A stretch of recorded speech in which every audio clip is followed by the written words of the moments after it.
देखिए, एक बात जान लीजिए, भाजपा सरकार को थूक के चाटने की आदत है। अगर इतिहास देखिएगा तो कृषि कानून उन्होंने लाया था, वो भी वापसी हुई थी। उसके बाद आपको एनआरसी सीए की बात हुई थी, आज एनआरसी की बात खत्म हो गई।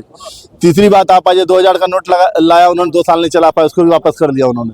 तो वैसे ही ये काला कानून वापस होगा। अगर पूरी आवाम मिलकर ताकत से लड़ेंगे तो ये कानून वापस होगा, और कानून वापस लेना होगा। तो तैयार कौन है? उसकी जेल में जितना दम हो भर ले, हम पूरे लोग तैयार हैं। दरअसल ये दिमाग से पहले निकाल ले बिहार के डिप्टी से। ये सिर्फ मुसलमान इस जुलूस में नहीं खड़े हैं, यहाँ सभी धर्म, सभी जात, सभी संप्रदाय के लोग खड़े हैं। आपने इस मंच पर देखा होगा कि कई हिंदू भाइयों ने, कई पंजाबी भाइयों ने आके इस मंच पर जो है वक्फ कानून के खिलाफ में अपनी बात रखी है। तो गलत फहमी निकाला। जेल जितना भरने का दम हो, जेल भर के दिखाएंगे हम लोग डरते थोड़े हैं जेल भरने से। कांग्रेस तो खुलकर इस मामले पर है। राहुल गांधी जी ने तो पार्लियामेंट में किया। आज जो 232 या 34 सांसदों ने जिसके खिलाफ में वोट किया, राहुल गांधी वो पहले शख्स है जो ये कहते हैं कि अगर किसी को ये लगता है कि अगर किसी धर्म पर अगर जुल्म हो रहा हो, और हम किसी धर्म के ये सोचे कि अगर उस जुल्म के खिलाफ नहीं बोले क्योंकि उससे मेरा वोट खराब होगा, तो ऐसी चीज से हम हारना पसंद करेंगे। तो राहुल गांधी वो चीज है। पहले राहुल गांधी, नीतीश कुमार जी का तो समझ में ही नहीं आ रहा कि वो आखिर, हमको लगता है, देखिए मेरा अपना पर्सनल जो मेरा अपना है, क्योंकि जिस टाइप के वो सेकुलर राजनीति करने वाले लोग थे, मुझे ये नहीं लगता ये फैसला उनका हो सकता है। वो किसी न किसी, हमको लगता है कि आजकल थोड़ा सा उनका कुछ हरकत भी आ रहा है सामने, जिसमें उनका दिमागी हालत थोड़ा ठीक नहीं लग रहा।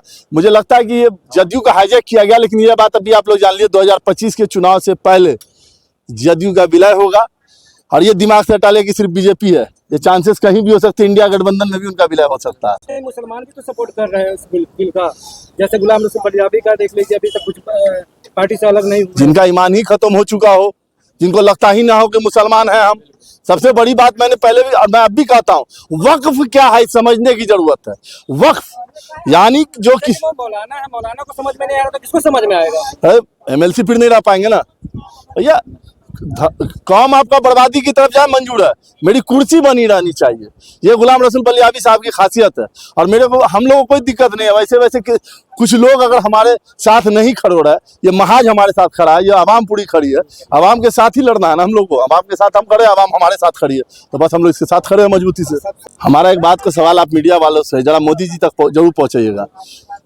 चाइना जो है अरुणाचल प्रदेश का जमीन कब्जा कर रहा है, वक्फी जमीन को खोजते जा रहे हैं। भैया पहले चाइना से जमीन तो छुड़वा लीजिए, वहां पर उनकी बात नहीं निकली। लेकिन वक्फ की प्रॉपर्टी समझाने की बात करता है। चलिए, उन्होंने कहा कि हम पसमानदा समाज को जोड़ने की बात कर रहे हैं, महिलाओं को जोड़ने की बात कर रहे हैं।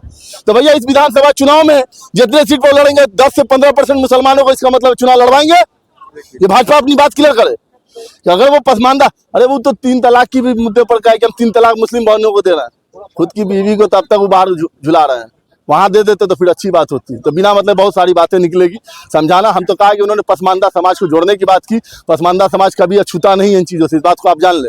आज भी पसमानदा समाज के बहुत नेता नेतृत्व करते हैं हर पार्टी में। इसलिए ये जबरदस्ती का एक बहाना है, मतलब कुछ भी कहते नहीं है कि कुछ भी बोल के निकल जाना, वही वाली कहानी उनकी। अगला स्टैंड क्या होने वाला आपने? अगला स्टैंड हमने आज एक एहतजाजी जुलूस निकाला, फिर हम जो एहतजाजी महिलाओं का निकालेंगे। नहीं होगा यहाँ धरना देंगे, नहीं होगा पटना धरना देंगे, नहीं होगा साला दिल्ली देंगे, नहीं होगा संसद के बाहर देंगे, नहीं होगा प्रधानमंत्री मोदी के घर के बाहर बैठेंगे। जेल तक हम लोग जाएंगे, जहां जाना होगा मंजूर है हम लोग को। जेल तक जाएंगे बिल्कुल। नेता ने आपके यहाँ पर कहा कि हम नहीं होगा शहादत देने को भी तैयार है। नेता ने भी कहा यहाँ क्या देने को? शहादत देने को तैयार है। और हमारा कहना क्या है, शहादत की जरूरत पड़ेगी तो शहादत भी देंगे। हमने ये कहा कि जहां तक हम लोग इस कानून को वापस लेना है, क्योंकि इस कानून से क्या होने जा रहा है, उनका कहना लिखित में चाहिए। पहले तो वक्त ऐसे ही जुबानी हो जाता था, कहाँ से लिखित लाएंगे। मसला ये है कि दरअसल कुछ अपने जो बिजनेसमैन मित्रों को फायदा पहुंचाना है, तो उनको प्रॉपर्टी समझ में नहीं आ रही है। क्योंकि जो इसका कहते हैं फोर्स की जमीन है, उसको आप ले नहीं सकते हैं, रेलवे की जमीन आप दे नहीं सकते, तो बचा वक्त की प्रॉपर्टी, उस पर कब्जा करने जा रहे हैं। आपके बाप की थोड़ी प्रॉपर्टी है, उस वक्त को तो उन्होंने कर दिया इस कौम के लिए। क्योंकि यहाँ इस कौम के लोग जो है, मदरसे मस्जिद उनके लिए खोले जाए, उनके लिए जो मतलब कौम के फलाह के लिए काम किया जाए। आप उसका कैसे फैसला कर सकते हैं? कौन होते हैं यहाँ फैसला करने वाले?